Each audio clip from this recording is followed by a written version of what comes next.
colega Mônica Bergamo havia registrado declarações da senhora num jantar com empresários de que, já que vai uma frase, falou, já que vai ter, a gente vai ter Lula, que seja como vice-geral do Alckmin, mas eu queria me deter numa outra registro dela, uma fala da senhora, que é necessário estressar o máximo o programa que os petistas querem colocar na rua.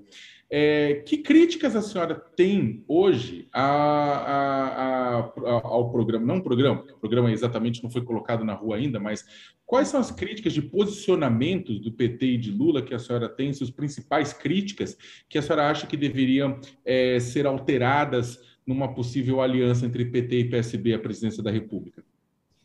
Sakamoto, também vou tentar destrinchar aqui. Acredito que quem me acompanha tem bastante clareza das críticas que eu tenho em relação ao PT, então, enfim, não vejo muito por que ficar aqui trazendo novamente, mas tem dois pontos que eu queria estressar. Um deles é muito importante que a gente entenda que Bolsonaro não foi vencido ainda. Eu estou especialmente preocupada com as últimas pesquisas que saíram. E eu acho muito arrogante de nós que estamos na oposição a Bolsonaro assumir que ele já perdeu, assumir que a nossa democracia já está muito bem obrigada. Não é o caso. E eu venho defendi por um bom tempo, que nós tivéssemos uma terceira via que pudesse furar essa polarização. Essa terceira via não se viabilizou. E aí, qual é a minha preocupação agora? E aí, ele respondendo em dois sentidos. Primeiro, se a gente entende que o cenário que vai se colocar é o de Bolsonaro versus Lula, Bolsonaro versus o PT, que a gente entenda que essa eleição não está ganha ainda e que mais importante e mais difícil do que derrotar Bolsonaro vai ser derrotar o bolsonarismo e governar. Então, não basta apenas ganhar, o que eu ainda acho que está em perigo, e a gente tem que descer do salto e tem que ir para a rua conversar com as pessoas. Então, é por isso que eu defendo uma frente ampla. Se o cenário é Lula e Bolsonaro, que a gente tenha do lado da democracia, do lado contra Bolsonaro, o maior número possível de partidos, que a gente consiga agregar o maior número possível de pessoas, com um projeto de união, com um projeto de reconstrução do Brasil. E aí eu vou para o segundo tempo. A gente, quando tem apenas dois candidatos, como foi em 2018, que se destacam, a gente não tem programa. Que cada um dos dois defende. Obviamente, minha escolha sempre é contra Bolsonaro, é assim desde 2018. Mas qual é o programa de geração de empregos? Qual é o programa de recuperação da educação? Pode parecer uma discussão secundária, mas não é. Porque é com o programa que a gente vai conseguir quebrar essa polarização e unir as pessoas. E eu vejo novamente a gente falando de nomes, a gente falando de partidos, mas a gente não falando de programa. Eu acho que na hora que vier um programa de é assim que a gente vai combater a inflação, é assim que a gente vai combater a fome, a gente tem muito mais capacidade de unir as pessoas em torno desse programa. E nessas conversas, deputada, não existe abertura? Acha que tem um pouco de resistência do PT em abrir para essa conversa? Porque a questão é essa, né? A gente vê aqui, inclusive, críticos ao PT, ao Lula, que foram até adversários políticos, se unindo como uma forma de derrotar Bolsonaro. No entanto, como que essas pessoas serão ouvidas? Por exemplo, a sua voz é ouvida dentro do PT, nesse caso? Quando vem o seu apoio a Lula, se sente essa abertura? Não sei se eu estou sendo clara. Fabiola, acho que é só importante ressaltar que meu voto não está definido. Aqui quem fala é a Tabata Cidadã, que tem muito respeito e apreço por toda a condução que o meu partido vem fazendo.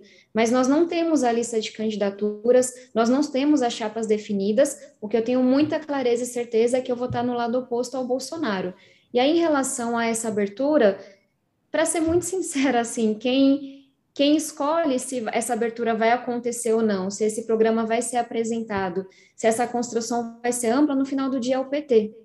E aí cabe a nós, do lado de fora, dizer, olha, eu acho que isso é importante para a governabilidade. Eu acho que a gente tem que unir esse país. Eu acho que a gente tem áreas completamente destruídas, de terra arrasada para serem construídas. Agora, talvez seja mais difícil do lado de lá, com pesquisas que apontam o PT no primeiro turno, entender que tudo bem, não está tão certo assim que a gente vai ganhar. Existe um perigo ainda. O que está em risco é muito grande para que a gente dependa de uma eleição apertada como foi a de 2018. Mas, de novo, essa decisão não cabe a mim. Essa decisão cabe ao PT, e aí, como cidadã, como alguém que quer ver esse Brasil dar certo, como alguém que está muito preocupada com as eleições, fica a minha torcida, fica o meu desejo, de que exista diálogo, de que exista uma construção ampla. Agora, cabe a eles essa decisão e não a mim. Vamos falar sobre a questão da pobreza menstrual, Tabata, que eu acho que esse é um assunto importante também, que eu sei o quanto você está engajada nisso. Há a possibilidade da derrubada do veto hoje? Qual é a novidade nesse caso? De que maneira o Congresso pode derrubar o veto do Bolsonaro aos absorventes distribuídos gratuitamente para as mulheres no nosso país? Fabiola, nós temos uma sessão do Congresso marcada para hoje às 4 horas da tarde. Essa sessão continua marcada, é o mais perto que a gente chegou nessa luta, que já são de quase 2 anos, não só de aprovar o nosso conjunto de projetos de lei, mas derrubar o veto de Bolsonaro. E aí é só importante ressaltar que o governo tentou mais uma vez fazer uma manobra e confundir as pessoas. No Dia das Mulheres, de uma forma completamente absurda, depois de terem feito chacota comigo, terem feito chacota com o projeto, terem feito chacota com as ideias, tanto Damares, quanto Bolsonaro, quanto seus filhos, seus ministros, eles, inclusive, propagaram uma notícia na televisão dizendo que tinham feito um decreto sobre distribuição de absorventes.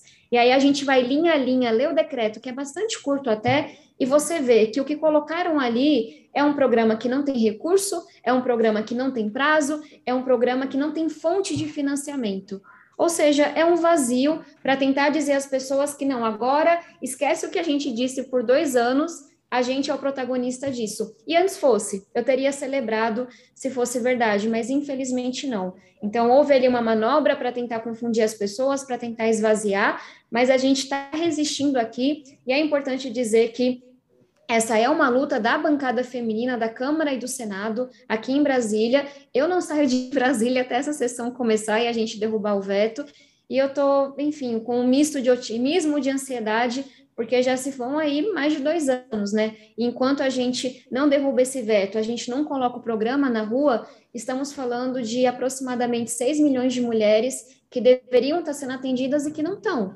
Mulheres em situação de rua, mulheres que estão em situação de cárcere, meninas em extrema vulnerabilidade nas redes públicas, que estão pegando infecção, que estão perdendo oportunidades porque não tem um absorvente.